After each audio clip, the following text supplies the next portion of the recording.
Hi all welcome to Blasters arena. Kerala ബ്ലാസ്റ്റേഴ്സിന് ഇപ്പോൾ പുതിയ പരിശീലകൻ എത്തിയിട്ടുണ്ട്. സ്പാനിഷ് പരിശീലകനായ ഡേവിഡ് കറ്റാലയെയാണ് ഇപ്പോൾ കേരള ബ്ലാസ്റ്റേഴ്സ് സൈൻ ചെയ്തിട്ടുള്ളത്.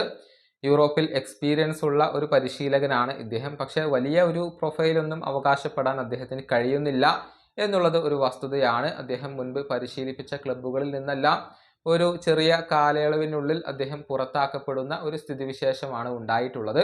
ഏതായാലും കേരള ബ്ലാസ്റ്റേഴ്സിൽ തിളങ്ങാൻ അദ്ദേഹത്തിന് കഴിയുമോ എന്നതൊക്കെ കാത്തിരുന്ന് കാണേണ്ട കാര്യമാണ്. 2026 വരെയുള്ള ഒരു കോൺട്രാക്റ്റിലാണ് അദ്ദേഹം ഒപ്പുവെച്ചിട്ടുള്ളത്. അതായത് ഒരു വർഷത്തെ കോൺട്രാക്റ്റിലാണ് അദ്ദേഹം ഒപ്പുവെച്ചിട്ടുള്ളത്. സാധാരണ രൂപത്തിൽ പരിശീലകർക്ക് 2 വർഷത്തെ കോൺട്രാക്റ്റെങ്കിലും കേരള ബ്ലാസ്റ്റേഴ്സ് നൽകാറുണ്ട്. പക്ഷേ ഇദ്ദേഹത്തിന് ഒരു ഷോർട്ട് ടൈം കോൺട്രാക്റ്റ് ആണ് നൽകിയിട്ടുള്ളത്. അത് ആരാധകർക്കിടയിൽ ചില സംശയങ്ങൾ ഉണ്ടാക്കിയിട്ടുണ്ട്. മറ്റെന്തെങ്കിലും പ്ലാനുകൾ കേരള ബ്ലാസ്റ്റേഴ്സിന് ഉണ്ടോ എന്ന ഒരു സംശയമാണ് ഇപ്പോൾ ആരാധകർക്കിടയിൽ ഉള്ളത്. അതായത് ഒരു സ്റ്റോപ്പ് ഗ്യാപ്പ് അപ്പോയിൻമെന്റ് ആയിക്കൊണ്ട് ഇത് അനുഭവപ്പെടുന്നുണ്ടോ എന്ന സംശയം പലരും ഉയർത്തിയിട്ടുണ്ട്.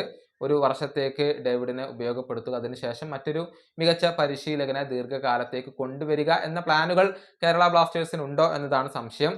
സെർജിയോ ലൊബേറയ്ക്ക് വേണ്ടി ക്ലബ്ബ് ഒരുപാട് ശ്രമിച്ചിരുന്നു എന്നുള്ളത് ഒരു യാഥാർത്ഥ്യമാണ്. പക്ഷെ അത് ഫലം കാണാതെ പോവുകയായിരുന്നു. അതുകൊണ്ടാണ് ഡേവിഡ് കറ്റാലയെ ഇപ്പോൾ ക്ലബ്ബ് കൊണ്ടുവന്നിട്ടുള്ളത്. ഒഡീഷയുമായുള്ള സെർജിയോ ലൊബേറയുടെ കോൺട്രാക്ട് 2026 അവസാനിക്കുക.